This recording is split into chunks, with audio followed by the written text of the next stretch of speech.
Talent online current affairs ക്ലാസ്സിലേക്ക് സ്വാഗതം. ഇന്ന് നമ്മൾ ചർച്ച ചെയ്യുന്നത് സെപ്റ്റംബർ 3-ാം തീയതിയിലെ ആനുകാലിക വിഷയങ്ങളാണ്. വരൂ ക്ലാസ്സിലേക്ക് കടക്കാം.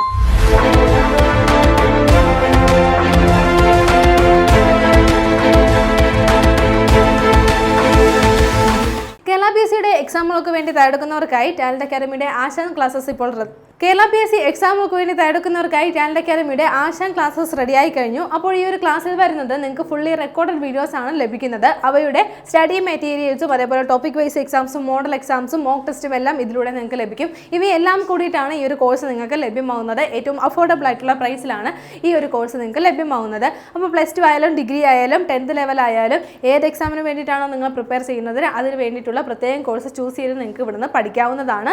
ഇതിൻ്റെ ഏറ്റവും വലിയ പ്രത്യേകത എന്തെന്ന് വെച്ചാൽ നിങ്ങൾ ഓരോ സമയം കഴിയുന്നതോറും ഓരോ ദിവസം കഴിയുന്നതോറും എന്തോരം പോർഷൻസ് നിങ്ങൾ കവർ ചെയ്തിട്ടുണ്ടെന്നുള്ളത് ഒരു സിലബസ് അനാലിസിസും ഈ ഒരു കോഴ്സിൻ്റെ കൂടെ നിങ്ങൾക്ക് ലഭിക്കുന്നതായിരിക്കും. എത്ര പോർഷൻസ് നിങ്ങൾ കവർ ചെയ്തു എന്നുള്ള റിപ്പോർട്ട് നിങ്ങൾക്ക് തന്നെ കാണാൻ സാധിക്കുന്നതായിരിക്കും. അപ്പോൾ എക്സാമിന് വേണ്ടി പ്രിപ്പയർ ചെയ്യുന്നവർ ഉടൻ തന്നെ ടാലന്റിൻ്റെ ആശാൻ ക്ലാസ്സസ് പർച്ചേസ് ചെയ്യുക. സെക്രട്ടേറിയറ്റ് അസിസ്റ്റന്റ് മെയിൻസ് എക്സാമിന് വേണ്ടി പ്രിപ്പയർ ചെയ്യുന്നവർക്കായി ഈ ഒരു സിലബസിലെ ഏറ്റവും ഇമ്പോർട്ടൻറ്റ് പാർട്ടായിട്ടുള്ള പേപ്പർ 2 വേണ്ടിയിട്ടുള്ള റാങ്ക് ഫയൽ ടാലന്റ് അക്കാദമി പുറത്തിറക്കിയിട്ടുണ്ട്. അപ്പോൾ ഈ ഒരു എക്സാമിന് വേണ്ടി തയ്യാറെടുക്കുന്നവർ ഉറപ്പായും ഈ ഒരു റാങ്ക് ഫയൽ സ്വന്തമാക്കി പഠിച്ചു തുടങ്ങുക. ഉടൻ വരാൻ പോകുന്ന കേരള PSC എക്സാമുകൾക്ക് വേണ്ടി തയ്യാറെടുക്കുന്നവർക്കായി talent academy university assistant, company board assistant, beverage LDC, 10th +2 degree ബാച്ചുകൾ, secretariat assistant main batch, company board LD typist തുടങ്ങിയ കോഴ്സുകളിലേക്കുള്ള ഓൺലൈൻ ഓഫ്ലൈൻ ബാച്ചുകൾ ആരംഭിച്ചിട്ടുണ്ട്. ക്ലാസുകളുമായി ബന്ധപ്പെട്ട കൂടുതൽ വിവരങ്ങൾക്ക് താഴെ കാണുന്ന ഫോം ഫില്ല് ചെയ്യുകയോ സ്ക്രീനിൽ കാണുന്ന നമ്പറുമായി ബന്ധപ്പെടുകയോ ചെയ്യുക.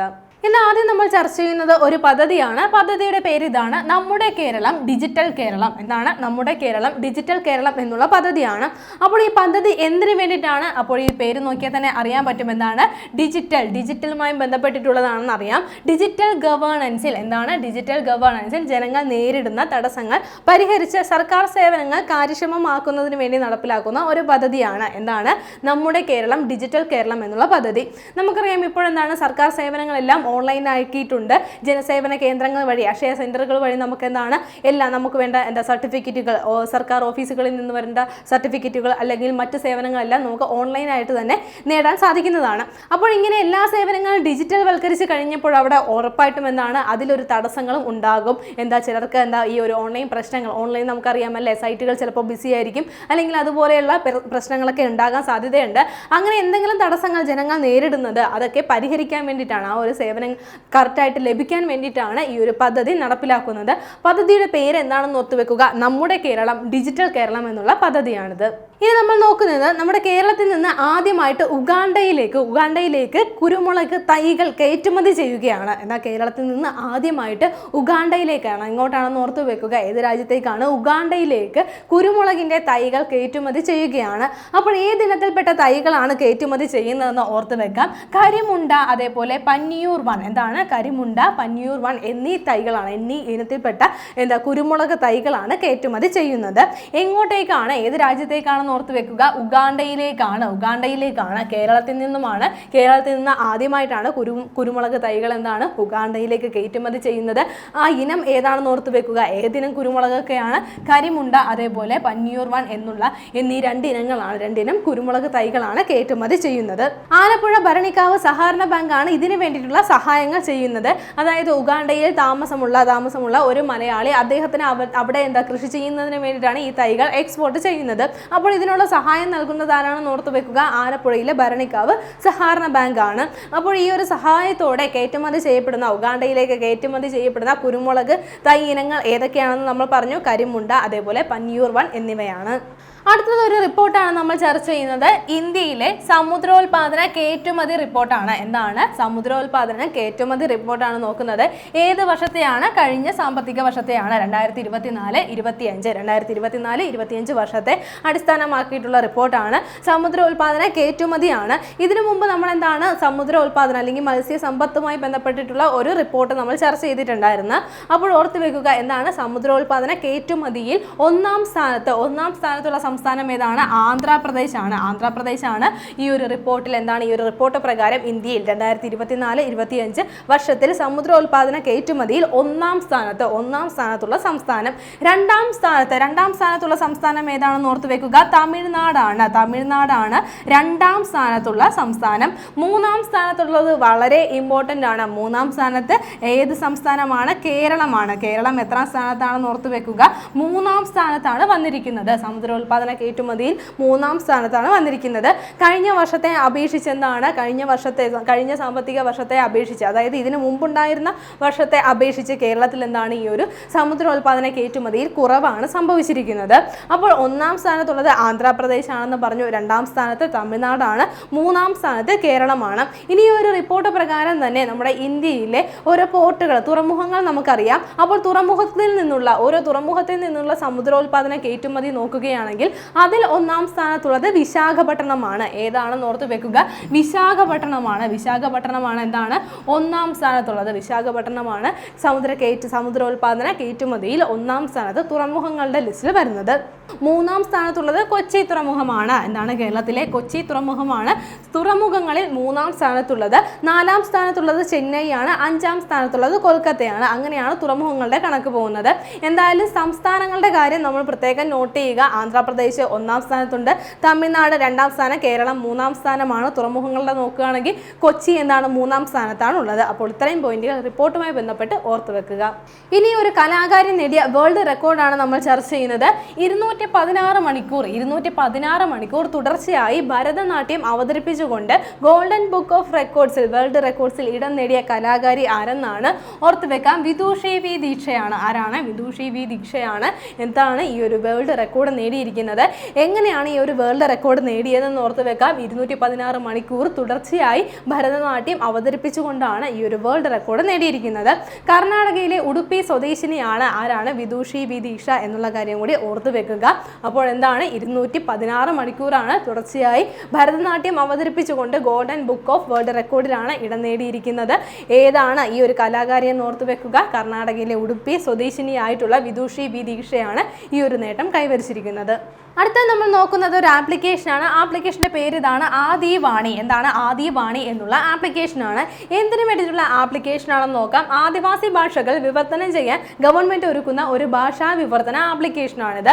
അപ്പോൾ ഓർത്ത് വെക്കാം, നമുക്ക് കണക്ട് ചെയ്ത് പഠിക്കാം. ആദി എന്ന് പറയുന്നത് എന്താണ്? ആദിവാസി ഭാഷകൾക്ക് വേണ്ടിയിട്ടുള്ള, അത് കൺവേർട്ട് ചെയ്യുന്നതിന് വേണ്ടിയിട്ടുള്ള ഒരു എന്താണ് ഭാഷാ വിവർത്തന ആപ്ലിക്കേഷനാണിത്.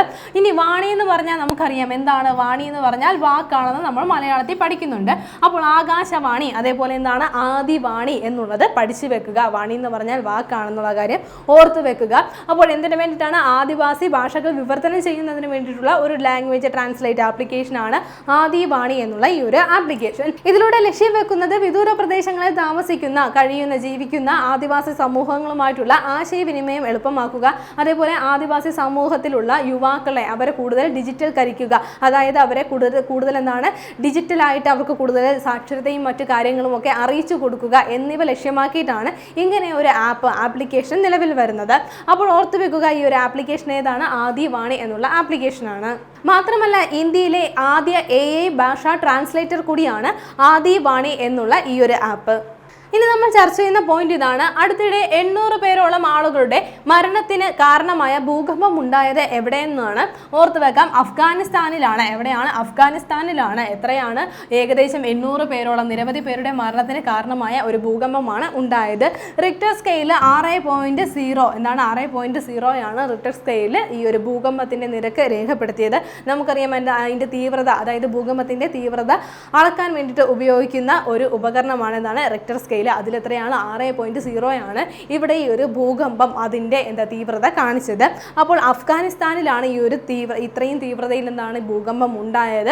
800 പേരോളം അന്തരിക്കുകയും അതേപോലെ 1500-ലധികം ആളുകൾക്ക് പരിക്കേൽക്കുകയും ചെയ്തിട്ടുണ്ടായിരുന്നു. മാത്രമല്ല നമ്മുടെ അതിർത്തി പ്രദേശത്ത് കൂടി ഈ ഒരു ഭൂകമ്പം ചെറുതായിട്ട് ബാധിക്കുകയുണ്ടായി. ജലാലാബാദ് തുടങ്ങിയ പ്രദേശങ്ങളിൽ കുറഞ്ഞ നിരക്കിൽ ചെറുതായിട്ട് ഈ ഒരു ഭൂകമ്പം ബാധിക്കുകയുണ്ടായിരുന്നു. അപ്പോൾ ഇത്രയും തീവ്രതയിൽ ഇത്രയും പേരുടെ മരണത്തിന് കാരണമായ ഭൂകമ്പം ഉണ്ടായത് എവിടെയാണെന്ന് ഓർത്ത് വെക്കുക? അഫ്ഗാനിസ്ഥാൻ അഫ്ഗാനിസ്ഥാനിലാണ്. അടുത്ത ഒരു റിപ്പോർട്ടാണ് നമ്മൾ നോക്കുന്നത്. PSC ചോദിക്കുന്ന ഒരു റിപ്പോർട്ടാണ്. ആഗോള സമാധാന സൂചിക 2025 എന്താണ്? ഗ്ലോബൽ പീസ് ഇൻഡെക്സ് 2025 നമ്മൾ നോക്കുന്നത്.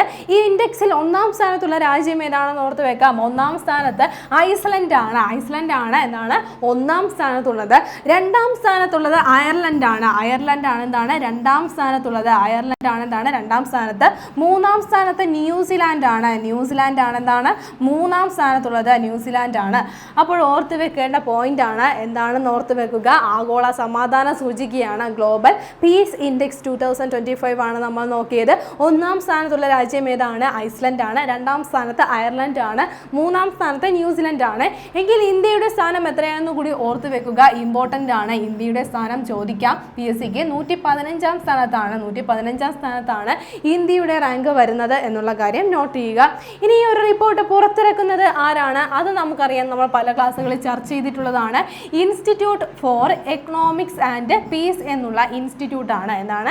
Institute four economics and piece എന്നുള്ള ഇൻസ്റ്റിറ്റ്യൂട്ട് ആണ് എന്താ ഈ ഒരു ഗ്ലോബൽ ഇൻഡെക്സ് പുറത്തിറക്കുന്നത്. ആഗോള സമാധാന സൂചിക 2025 പുറത്തിറക്കുന്നത്.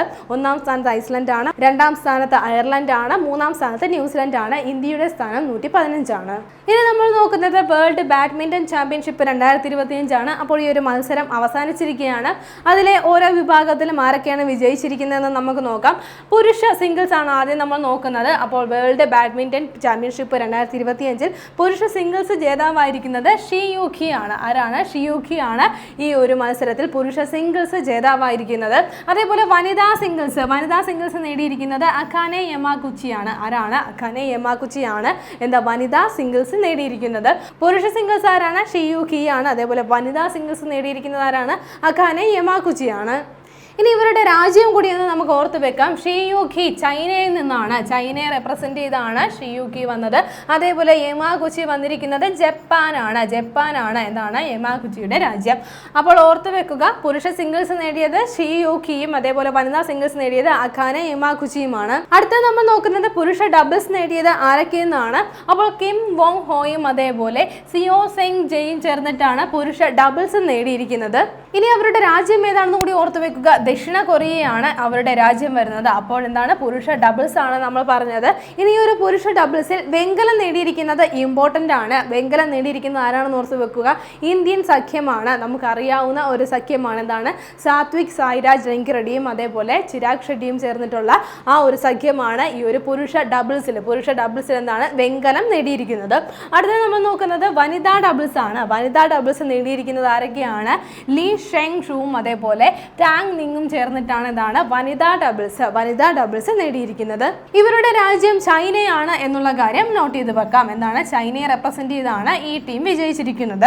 അടുത്തത് മിക്സഡ് ഡബിൾസ് ആണ്. മിക്സഡ് ഡബിൾസ് നേടിയിരിക്കുന്നത് ചെങ് ടാങ് ജിയും അതേപോലെ തോ ഹി വിയും ചേർന്നിട്ടാണ് എന്താണ് മിക്സഡ് ഡബിൾസ് ജേതാവായിരിക്കുന്നത്. അപ്പോൾ ഇവരുടെ രാജ്യം വരുന്നത് മലേഷ്യയാണ്. മലേഷ്യ റെപ്രസെന്റ് ചെയ്താണ് ഇരുവരും മത്സരിച്ചത്. അപ്പോൾ ഇത്രയും പോയിന്റുകളാണ് എന്താണ് 2025 വേൾഡ് ബാഡ്മിന്റൺ ചാമ്പ്യൻഷിപ്പുമായി ബന്ധപ്പെട്ട് ഓർത്തു വെക്കേണ്ടത്. പ്രധാനപ്പെട്ടത് ഇന്ത്യൻ സഖ്യം നേടിയിട്ടുള്ള വെങ്കല മെഡലാണ്. അത് പ്രത്യേകം നോട്ട് ചെയ്ത് തന്നെ പഠിക്കുക. ഇനി നമ്മൾ ചർച്ച ചെയ്യുന്ന പോയിന്റ് ഇതാണ്. ICC വനിതാ ഏകദിന ലോകകപ്പ് ചാമ്പ്യന്മാരുടെ പുതുക്കിയ സമ്മാന തുക എത്രയെന്നാണ്. ഓർത്തു വെക്കുക. 39.55 കോടി രൂപയാക്കിയിരിക്കുകയാണ്. എന്താണ്? ICC വനിതാ ഏകദിന ലോകകപ്പിൽ വിജയിക്കുന്നവരുടെ സമ്മാന തുകയാണ്. എത്രയാക്കിയിരിക്കുകയാണ്? 39.55 കോടി രൂപ ആക്കിയിരിക്കുകയാണ്. ഇതിനു മുമ്പ് 11.65 കോടി രൂപയായിരുന്നു സമ്മാനത്തുക. അതിൽ നിന്നുമാണ് എത്രയാക്കിയിരിക്കുന്നത്? 39.55 കോടി രൂപ ആക്കിയിരിക്കുന്നത്. ഏത് മത്സരത്തിലെ ജേതാക്കൾക്കാണ് ലഭിക്കുന്നത്? ICC വനിതാ ഏകദിന ലോകകപ്പ് ചാമ്പ്യന്മാർക്കാണ് ഈ ഒരു പുതുക്കിയ സമ്മാനത്തുകയായ 39.55 കോടി രൂപ ഇന്ന് ലഭിക്കുന്നത്. ഇനി നമ്മൾ നോക്കുന്നത് 2026 വേൾഡ് ബാഡ്മിന്റൺ ചാമ്പ്യൻഷിപ്പിന്റെ വേദി എവിടെയെന്നാണ്. ഓർത്ത് വെക്കാം. ന്യൂഡൽഹിയിൽ വെച്ചാണ് നടക്കുന്നത്. എവിടെയാണ്? ന്യൂഡൽഹിയിൽ വെച്ചാണ് 2026 വേൾഡ് ബാഡ്മിന്റൺ ചാമ്പ്യൻഷിപ്പ് നടക്കുന്നത്. അപ്പോൾ ഈ വർഷത്തെ കഴിഞ്ഞു. നമ്മൾ ആ പോയിന്റുമായി ബന്ധപ്പെട്ടിട്ടുള്ള ബാക്കി ഡീറ്റെയിൽസ് ജേതാക്കളുടെ കാര്യങ്ങളൊക്കെ ചർച്ച ചെയ്തു. അപ്പോൾ 2026 മത്സരം ഇനി നടക്കുന്നത് എവിടെ വെച്ചാണെന്ന് ഓർത്ത് വെക്കുക. ഇന്ത്യയിലെ ന്യൂഡൽഹിയിൽ വെച്ചാണ് 2026 വേൾഡ് ബാഡ്മിന്റൺ ചാമ്പ്യൻഷിപ്പ് നടക്കുന്നത്. ഉടൻ വരാൻ പോകുന്ന കേരള PSCയുടെ beat forest officer, excise inspector അതേപോലെ ഫയർമാൻ ഫയർവുമൺ പോസ്റ്റുകളിലേക്കുള്ള സ്പെഷ്യൽ ടോപ്പിക്കിന് വേണ്ടിയിട്ടുള്ള ബുക്കുകൾ ടാലന്റ് അക്കാദമി പുറത്തിറക്കിയിട്ടുണ്ട്. അപ്പോൾ നമുക്ക് വരുന്ന ഈ ഒരു സ്പെഷ്യൽ ടോപ്പിക്കിൽ നമുക്ക് ഉറപ്പായിട്ടും മാർക്ക് വാങ്ങിക്കാൻ കഴിയുന്ന എന്ന വിധത്തിലാണ് ഈ ഒരു റാങ്ക് ഫയൽ നിങ്ങൾക്ക് വേണ്ടി തയ്യാറാക്കിയിട്ടുള്ളത്. നല്ലതുപോലെ പഠിച്ചിട്ട് പോയാൽ നിങ്ങൾക്ക് ആ ഒരു ഫുൾ മാർക്ക് ഈസി ആയിട്ട് സ്കോർ ചെയ്യാനായിട്ട് സാധിക്കും. അപ്പോൾ എക്സാമിന് വേണ്ടി പ്രിപ്പയർ ചെയ്യുന്നവർ, അപ്ലൈ ചെയ്ത് പ്രിപ്പയർ ചെയ്യുന്നവർ ഉറപ്പായും ഈ ഒരു റാങ്ക് ഫയൽ അല്ലെങ്കിൽ ഈ ഒരു സ്പെഷ്യൽ ടോപ്പിക് ബുക്ക് ഉറപ്പായും തന്നെ സ്വന്തമാക്കേണ്ടതാണ്.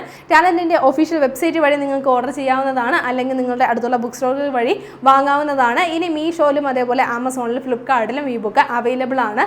എക്സാമിന് വേണ്ടി പഠിക്കുന്നവർ ഉറപ്പായും ഈ ബുക്ക് സ്വന്തമാക്കൂ. ഇനി ഇതുവരെ നമ്മൾ ചർച്ച ചെയ്ത പോയിന്റുകൾ ഒന്നുകൂടി നോക്കാം. ആദ്യം നമ്മൾ ചർച്ച ചെയ്തത് ഡിജിറ്റൽ ഗവേണൻസിൽ ജനങ്ങൾ നേരിടുന്ന തടസ്സങ്ങൾ പരിഹരിച്ച് സർക്കാർ സേവനങ്ങൾ കാര്യക്ഷമമാക്കുന്നതിന് നടപ്പിലാക്കുന്ന പദ്ധതി ഏതെന്നാണ്. പദ്ധതി ഇതാണ്, നമ്മുടെ കേരളം, ഡിജിറ്റൽ കേരളം എന്നുള്ള പദ്ധതിയാണ്. അത് കഴിഞ്ഞ് നമ്മൾ നോക്കിയത് കേരളത്തിൽ നിന്ന് ആദ്യമായി ഉഗാണ്ടയിലേക്ക് കയറ്റുമതി ചെയ്യുന്ന കുരുമുളക് തൈ ഇനങ്ങൾ ഏതൊക്കെയെന്നാണ്. കരിമുണ്ട അതേപോലെ പന്നിയൂർ വൺ എന്നീ തൈ ഇനങ്ങളാണ് കയറ്റുമതി ചെയ്യുന്നത്. ഉഗാണ്ടയിലേക്കാണ് കയറ്റുമതി ചെയ്യുന്നത്. ഇന്ത്യയിൽ 2024-25 വർഷത്തെ സമുദ്രോൽപാദന കയറ്റുമതിയിൽ 1-ാം സ്ഥാനത്തുള്ള സംസ്ഥാനം ഏതെന്നാണ് നമ്മൾ അത് കഴിഞ്ഞ് നോക്കിയത്. ആന്ധ്രാപ്രദേശാണ് 1-ാം സ്ഥാനത്തുള്ളത്. 2-ാം സ്ഥാനത്തുള്ളത് ഏത് സംസ്ഥാനമാണ്? തമിഴ്നാടാണ്. 3-ാം സ്ഥാനത്ത് കേരളമാണ്. അതേപോലെ പോർട്ടുകളുടെ കാര്യം നോക്കുകയാണെങ്കിൽ സമുദ്രോൽപാദനത്തിൽ 1-ാം സ്ഥാനത്തുള്ളത് വിശാഖപട്ടണമാണ്. അതേപോലെ 3-ാം സ്ഥാനത്ത് കൊച്ചിയുണ്ട്. അത് കഴിഞ്ഞ് നമ്മൾ ചർച്ച ചെയ്തത് 216 മണിക്കൂർ തുടർച്ചയായി ഭരതനാട്യ നൃത്തം അവതരിപ്പിച്ചുകൊണ്ട് ഗോൾഡൻ ബുക്ക് ഓഫ് വേൾഡ് റെക്കോർഡിൽ ഇടം നേടിയ കലാകാരി ആരെന്നാണ്. വിദുഷി വി ദീക്ഷയാണ് എന്താണ് ഈ ഒരു വേൾഡ് റെക്കോർഡ് സ്വന്തമാക്കിയിരിക്കുന്നത്. ശേഷം നമ്മൾ ചർച്ച ചെയ്ത ഒരു ആപ്ലിക്കേഷൻ ആയിരുന്നു ആദിവാണി എന്നുള്ള ആപ്ലിക്കേഷനാണ്. ഭാഷകൾ വിവർത്തനം ചെയ്യാൻ ഗവൺമെന്റ് ഒരുക്കുന്ന ഭാഷാ വിവർത്തന ആപ്ലിക്കേഷനാണിത്. അത് കഴിഞ്ഞിട്ട് നമ്മൾ നോക്കിയത് അടുത്തിടെ 800 പേരോളം ആളുകളുടെ മരണത്തിന് കാരണമായ ഭൂകമ്പം ഉണ്ടായത് എവിടെയാണെന്നാണ്. അപ്പോൾ അഫ്ഗാനിസ്ഥാനിലാണ് ഈ ഒരു ഭൂകമ്പം ഉണ്ടായത്. റിക്ടർ സ്കെയിലിൽ എത്രയാണ്? 6.0 ആണ് തീവ്രത രേഖപ്പെടുത്തിയത്. അത് കഴിഞ്ഞ് നമ്മൾ നോക്കിയത് മറ്റൊരു റിപ്പോർട്ടായിരുന്നു ആഗോള സമാധാന സൂചിക 2025. അതിൽ 1-ാം സ്ഥാനത്തുള്ളത് ഐസ്ലൻഡ് ആണ്, 2-ാം സ്ഥാനത്ത് അയർലൻഡ് ആണ്, 3-ാം സ്ഥാനത്ത് ന്യൂസിലൻഡ് ആണ്. ഇന്ത്യയുടെ സ്ഥാനം 115 ആണ്. ഇനി ഒരു ഇൻഡെക്സ് പുറത്തിറക്കുന്നത്, ഈ ഒരു റിപ്പോർട്ട് പുറത്തിറക്കുന്നത് ആരാണെന്ന് ഓർത്തു വെക്കുക. Institute four economics and piece എന്നുള്ള സ്ഥാപനമാണ് ഈ ഒരു റിപ്പോർട്ട് പുറത്തിറക്കുന്നത്. അതിനുശേഷം നമ്മൾ നോക്കിയത് 2025 വേൾഡ് ബാഡ്മിന്റൺ ചാമ്പ്യൻഷിപ്പ് ആണ്. പുരുഷ സിംഗിൾസിൽ ജേതാവായത് ആരാണ്? ഷീ യുക്കി ആണ്. വനിതാ സിംഗിൾസ് ജേതാവായത് അകാനെ യമാഗുച്ചിയാണ്. ഇനി പുരുഷ ഡബിൾസ് നേടിയത് ആരൊക്കെയാണ്? കിം വോങ് ഹോയും അതേപോലെ സി സെങ് ജെയും ചേർന്നിട്ടാണ്. അതേപോലെ പുരുഷ ഡബിൾസിൽ വെങ്കലം നേടിയത് ഇന്ത്യൻ സഖ്യമാണ് എന്നുള്ള കാര്യം നോട്ട് ചെയ്ത് പഠിക്കുക.